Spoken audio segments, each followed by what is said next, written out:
Yobachi 2007 back at you with another one. And we're going to take a look at the case of this Alabama woman, Carlee Russell, sister who went missing last Thursday. You've probably heard about this case where she called family members saying she saw a toddler walking along the street. Then she gets out of her car and goes to help the toddler. And we don't hear anything from her. After that, the police arrive at the location, and she is just her car is there and left on the scene. Here is video, surveillance video that happened to be on the interstate of her car slowing down. She's got the lights on. She's pulling over on the side of the interstate, and then after that, the police arrive and no Carlee, nothing about what happened with her. Let's take a little bit of a listen about this situation from this ABC News report. Let me get some volume. Nursing student who vanished for 2 days after reporting she saw a toddler alone on the side of the highway. In the police audio we are hearing for the first time. Janae Norman has the details. Got a call. Okay. That's the police when they arrived to the scene, and we're going to hear what they had to say as far as what they witnessed or observed once they got there. A female screaming with a child. This morning, new clues into what happened the night Alabama woman Carlee Russell disappeared, only to mysteriously return home 48 hours later. Take a moment, if you will, to like this video up and subscribe, and we're right back to the program. So let's hear about what happened eventually with her return home after she seemingly had disappeared on Thursday, and then let's hear about her return. Hoover police issuing a statement saying detectives were able to retrace nearly all of Carlee's steps, but have not been able to locate anyone with Carlee. From what my son's girlfriend could hear on the phone, she never heard a child say anything, and she heard my daughter scream, or what sounded like a scream. Investigators say the 25-year-old nursing student initially disappeared Thursday night outside of Birmingham. Family reported Russell arrived home by foot late Saturday, where officials took her statement and then transported her to the hospital where she was treated and released. A statement saying detectives... A couple of things that are going to be really important here. Let's listen to this statement again. Saying detectives were able to retrace nearly all of Carlee's steps, but have not been able to locate anyone with Carlee. So they're telegraphing to you what they believe, or their investigation has already begun to reveal. They retraced all of her steps, and they have found nothing that suggests that she was with anyone, aka they have nothing that suggests that she was kidnapped whatsoever. Then she all of a sudden returns home 2 days later of her own volition. I'll just tell you what this clearly suggests is that she went somewhere and was going to hide for a while, or thought she was going to, like calling her family member and then leaving her car running and walking off, that she was going to go and hide somewhere and set it up as if she had been kidnapped. That's what you wanted folks to believe. And then after her 2 days of hiding out, she decided she had enough of that wasn't going to work, and she decided to go on back home. And she doesn't really have a good story or anything to show for what happened to her. That's what this is appearing like. So she's basically not saying much of anything, and her family doesn't have anything to really say because there's nothing to tell. There's no story to give about a kidnapping that happened because it probably didn't happen. Let's hear what really or before we get to that, this story as it's going so far reminds me of this situation here. So this is Sherry Papina, who some years ago faked her disappearance, went and hid out with the boyfriend for a couple of 3 days. No, it was longer than that. It's probably a week or so. And then showed back up. At least she beat herself a little bit. She had him beat her, so she would be bruised up. So when she went back to her husband and kids, her husband right here, that she would seem that something had happened to her. And we're going to listen to a little bit of this report, but he stood behind her for years until the evidence came out. That even when the evidence initially came out, because it was clear pretty much from the beginning that she had not been kidnapped.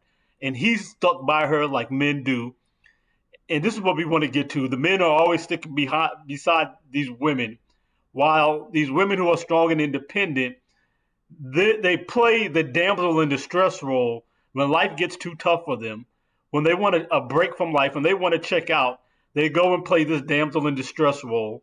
They are all of a sudden weak, defenseless women who make something happen to themselves so that they can then gain sympathy as these feminine figures and use that to their advantage. They're not strong and can do everything then. At that point, then they want all the sympathy they can get. But here's this story of where Sherry Papini did this. Hold on, let me get some volume and go back. Side for years. Sherry Papini's husband, who stood by her side for years, filing for divorce after the mother of two admitted to faking her 2016 kidnapping and hiding out with a former boyfriend. Kaylee Hartung is in Los Angeles with more for us. Good morning. So this is what they do. This is not a new thing. This has happened a number of different times. There was a case in Georgia, I remember way back when the missing white woman thing was such a big missing white woman syndrome after the young girl from Alabama also who got lost and was kidnapped and killed by Vandersloot in Aruba. We're pretty sure body was never found. But then after that, there was case after case, and there was the woman in Georgia who didn't want to get married, so she disappeared herself for a while. Kaylee. And that's just been, it's kind of like a reoccurring thing. It's a way that a lot of women, when they're in stressful situations with their relationships, with their job, don't want to take care of their kids no more, they go and pull this I got kidnapped routine. And then when it gets too tough for them, or they want to come back home and want to come back to their life, then they come back and, oh, woe is me, have sympathy for me. I was kidnapped. I'm a poor, defenseless woman. I'm a damsel in distress. You can't have damsels in distress anymore until it benefits them. They take it out of all the movies, the new Snow White, but she's not looking for love anymore. She's looking to be the powerful leader that her father always knew she could be, because women can't be portrayed in that way anymore until it benefits them. So listen to what Really D talks about her boyfriend, this woman's boyfriend, Carlee Russell is talking about. In an Instagram post, Tama Latrell Simmons said, she was literally fighting for her life for 48 hours, so until she's physically and mentally stable again, she is not able to give any updates or whereabouts on her kidnapper at this very moment. So she could have the coherence and cognitive ability to find her way back home after her kidnapping. She knows where she lives, she knows who she is, she knows who her people are, she knows how to get back home to safety and sustenance. But somehow she's cognitively unable to tell anything about who took her or where she'd been or where she escaped from. The best time to be able to rectify a situation, to follow back up and track down the kidnapper and to go and get evidence or to get hands on the person who took you would be immediately after you escaped. Because with the passage of time, that person's probably going to pack up and leave from wherever they were. If they had you in a warehouse or in somewhere out in the woods or whatever, they're going to shut that place down. They're going to clean up all the evidence. They're going to get out of Dodge. You want to speak right now and let the authorities know what happened to you. Where did you leave? Where did you escape from to walk back home? She doesn't want to tell. Could it be that she doesn't want to tell because there's nothing to tell? Maybe that's not correct. Maybe something horrible happened to this young woman and she had the cognitive ability to find her way home, but just can't speak about what happened to her. And if that's the case, our prayers for her, and we hope things turn out well. But this doesn't look good. Let's listen to a little more here. He went on to say, all I ask from everyone right now is to be respectful of Carlee's situation. There are a lot of unanswered questions, mainly because... A lot of unanswered questions. And it's weird that she's not answering them. Because the police is being mum about this. The parents aren't talking. None of the other... Well, as I demonstrated, the police aren't being mum. And matter of fact, on top of not being mum, they're basically telling you what it is. They're not coming right out and saying, she's a liar, nothing happened, there's nobody kidnapped her.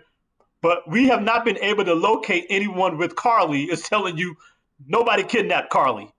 We can't find any evidence that she had been kidnapped by anybody. which means she was by herself the last couple of days, chilling out somewhere. And he's going to have a point to that factor, actually. Family members are saying anything. So far, the boyfriend is the only one who has spoken on the situation. There was a rumor out that we show that her mom has now come out and spoken as well. I think that's both her parents that were together in that interview we showed a piece of. Perhaps there was something going on with her job and she had a nervous breakdown. And there's some stuff on Facebook where people are talking about she checked into a hotel and there's proof. Uh-oh.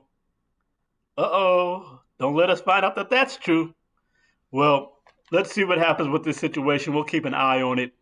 But again, it's just another instance of where women in this society want to be men when it benefits them.